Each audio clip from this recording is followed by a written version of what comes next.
Zionist यहूदी सबसे बुरे हैं, यही तो लोग कहते हैं। जायोनिस्ट यहूदियों पर, जिनमें मैं खुद भी शामिल हूं, नरसंहार, नस्लवाद और रंग भेद लागू करने वाले राक्षस होने का आरोप लगाया जाता है। हम पर हर बुराई का दोष मढ़ा जाता है, जातीय सफाई से लेकर वैश्विक साजिशों तक।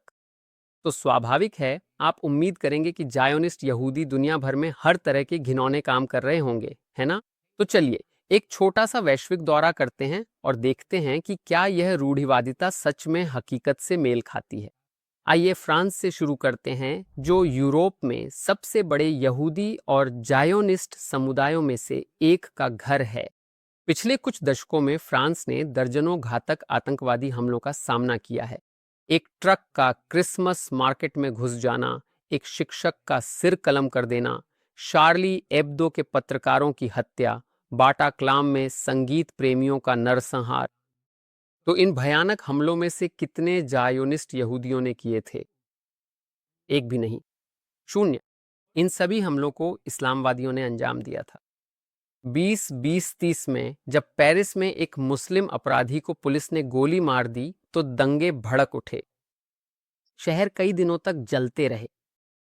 लेकिन जब इलान हलीमी, एक युवा यहूदी युवक को एक मुस्लिम गिरोह ने अगवा किया, हफ्तों तक यातना दी और मार डाला, तो क्या यहूदी समुदाय ने दुकानों में लूटपाट की? क्या उन्होंने पेरिस को जला दिया? नहीं। उन्होंने शोक मनाया, उन्होंने न्याय की मांग की, बस इतना ही। और इलान हलीमी अकेले यहूदी शिकार नहीं थे। मीरी नोल, जो एक होलोकॉस्ट सर्वाइवर थीं, उन्हें उनके घर में चाकू मारकर जिंदा जला दिया गया। सारा हलीमी को एक आदमी ने, जो अल्लाहू अकबर चिल्ला रहा था, बालकनी से फेंक दिया। दोनों की हत्या मुसलमानों ने की थी। इसी बीच मैं आपको चुनौती देता हूं कि आप फ्रांस में एक भी ऐसा मामला ढूंढें जहां यहूदी जायनिस्टों ने मुसलमानों की हत्या की हो। आप नहीं ढूंढ पाएंगे। लेकिन शायद फ्रांस एक खास मामला है। शायद वहां का गुस्सा फ्रांस के औपनिवेशिक इतिहास के कारण है। आइए आगे बढ़ते हैं। जर्मनी, जिसका यहूदियों के प्रति भयानक इतिहास रहा है, ने सीरियाई गृहयुद्ध के बाद सहिष्णुता दिखाने की कोशिश की। जब कई अरब देशों ने शरणार्थियों को स्वीकार करने से इनकार कर दिया, तब जर्मनी ने अपने दरवाजे खोल दिए। अब तर्क के अनुसार किसे अधिक नाराजगी महसूस होनी चाहिए, वे यहूदी जिन्होंने नरसंहार से बचकर जीवन पाया, या वे मुस्लिम शरणार्थी जिन्हें सुरक्षा में जगह मिली? फिर भी अगर आप जर्मनी में हाल के आतंकी हमलों के पीछे के नाम देखें, तो वे चाइम या यित्ज़हाक नहीं हैं, बल्कि मोहम्मद और अहमद हैं। पड़ोसी ऑस्ट्रिया में भी वही कहानी है। कुछ ही महीने पहले एक सीरियाई शरणार्थी ने 4 लोगों की हत्या कर दी थी, और फिर वह एक बेंच पर बैठ गया मुस्कुराते हुए। उस आतंकवादी को आईएसआईएस ने प्रेरित किया था, न कि आईडीएफ यानी इजरायली सेना ने। फ्रांस और जर्मनी बड़े देश हैं, हर किसी की इनके बारे में कोई ना कोई राय है। आइए देखें कि डेनमार्क में क्या हो रहा है। तो कथित रूप से बुरे जायोनी यहूदियों ने डेनमार्क, जो कि आरामदायक ह्यूगे, लेगो और बटर कुकीज की धरती है, के साथ क्या किया है? कुछ भी नहीं। लेकिन लेकिन डेनिश सरकारी आंकड़ों के अनुसार 65% शरणार्थियों का आपराधिक रिकॉर्ड है। ये कोई आरोप नहीं है, ये सीधे उनके राष्ट्रीय अपराध डेटाबेस से लिया गया है। यूके में यहूदियों ने एक भी आतंकी हमला नहीं किया। लगभग सभी आतंकी हमले, खैर आप जानते हैं किसने किए, और यह सिलसिला दोहराया जा रहा है।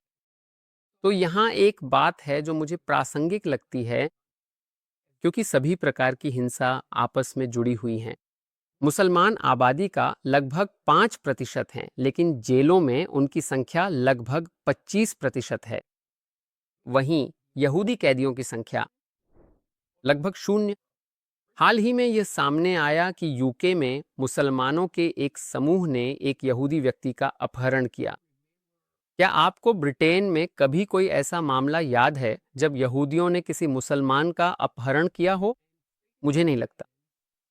और अगर हिंसा की बात करें तो स्वीडन कभी दुनिया के सबसे सुरक्षित देशों में से एक था, खासकर महिलाओं के लिए। आज स्वीडन की महिलाएं सड़कों पर चलने में उतनी सुरक्षित नहीं हैं जितनी वे 50 साल पहले थीं। क्या बदला है? दरअसल स्वीडन एक ऐसा देश है जो राजनीतिक शुद्धता की महामारी से बुरी तरह जूझ रहा है। तो मैं इसे सबसे अधिक राजनीतिक रूप से शुद्ध तरीके से कहूंगा।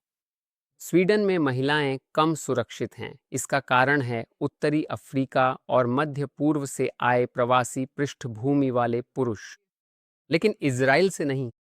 मेरा मानना है कि महिलाओं का सुरक्षा का अधिकार राजनीतिक शुद्धता से अधिक महत्वपूर्ण है और सच मायने रखता है, भले ही वह किसी की कहानी में फिट न बैठे।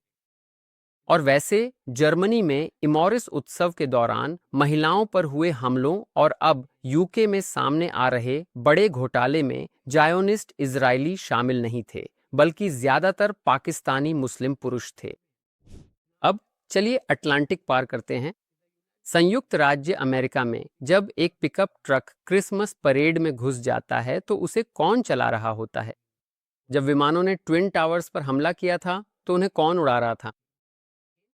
वे जायोनिस्ट यहूदी नहीं थे। इस बीच कनाडा और ऑस्ट्रेलिया जैसे शांतिपूर्ण देशों में जिनका इजराइल अरब संघर्ष से कोई संबंध नहीं है, वहां के सिनेगॉग्स को नुकसान पहुंचाया जा रहा है। यहूदी स्कूलों पर हमले हो रहे हैं, यहूदियों पर हमले हो रहे हैं। और फिर भी आपको यहूदियों द्वारा मस्जिदों को जलाने या मुसलमानों पर हमला करने का एक भी उदाहरण ढूंढना मुश्किल होगा। ऑस्ट्रेलिया में 2 मुस्लिम स्वास्थ्य कर्मियों को यहूदियों को मारने की इच्छा जताते हुए डींग मारते हुए पकड़ा गया। मेरे पास एक सवाल है, मान लीजिए कोई इजरायली खुदा न खास्ता, मैं उनका इलाज नहीं करूंगा, मैं उन्हें मार दूंगा। तुम उन्हें मार दोगे? तो अगर कोई इजरायली ऑस्ट्रेलिया में है और खुदा न खास्ता उसके साथ कुछ हो जाता है और वह तुम्हारे अस्पताल आता है, क्या तुम उसे मार दोगे? ठीक है, तुम्हें अंदाजा नहीं है कितने इजरायली हरामी कुत्ता इस अस्पताल में आया था और मैंने उसे जहन्नुम भेज दिया। सच में? मैंने उसे जहन्नुम भेज दिया। मुझे एक यहूदी डॉक्टर का नाम बताओ जिसने मुसलमानों को मारने का दावा किया हो। आगे बढ़ो, आओ सारी बातें एक साथ जोड़ते हैं। जायोनिस्ट यहूदी फ्रांस में क्रिसमस मार्केट्स में धमाके नहीं कर रहे हैं। जायोनिस्ट यहूदी जर्मनी में लोगों को चाकू नहीं मार रहे हैं। जायोनिस्ट यहूदी यूके में मुसलमानों का अपहरण नहीं कर रहे हैं। जायोनिस्ट यहूदी ऑस्ट्रेलिया में मस्जिदों को यातना नहीं दे रहे हैं। तो शायद, बस शायद, और मुझे पता है ये एक पागल थ्योरी है, इजराइल में जो समूह ज्यादा हिंसा कर रहा है वही समूह बाकी जगहों पर भी ज्यादा हिंसा कर रहा है। मुझसे असहमत हो? मुझे गलत साबित करो। मैंने तो बस कुछ ही देशों की बात की है। शायद बेल्जियम, नीदरलैंड्स या स्पेन में जायोनिस्ट यहूदी ही असली हिंसक लोग हैं। अगर ऐसा है तो मुझे आंकड़े दिखाओ, मुझे मामले दिखाओ। मैं नीचे कमेंट सेक्शन में इंतजार कर रहा हूं। शायद असली मुद्दा जायोनिस्ट यहूदी नहीं है। शायद असली मुद्दा यह है कि दुनिया भर में हो रही असली हिंसा की घटनाओं को नजरअंदाज करते हुए यहूदियों को बदनाम करने की अंतहीन कोशिशें की जा रही हैं। इस बारे में सोचो या इस वीडियो को उन लोगों के साथ साझा करो जिन्हें इस पर सोचने की जरूरत है। मेरे अगले वीडियो इजराइल के स्मृति दिवस और स्वतंत्रता दिवस के बारे में होंगे और मैं मुस्लिम देशों में यहूदियों के उत्पीड़न पर वीडियो की एक श्रृंखला शुरू कर रहा हूं। मोरक्को, यमन, मिस्र, इराक और ईरान में। यह मिथक है कि जायोनिज्म के उदय से पहले तक यहूदी मुस्लिम देशों में शांतिपूर्वक रहते थे। यह निस्संदेह गलत है, तो कृपया सदस्यता लें। मैं अपने सभी समर्थकों को धन्यवाद देना चाहता हूं। तुम मुझे चलते रहो। आपसे अगले हफ्ते मिलते हैं। यल्ला बाय।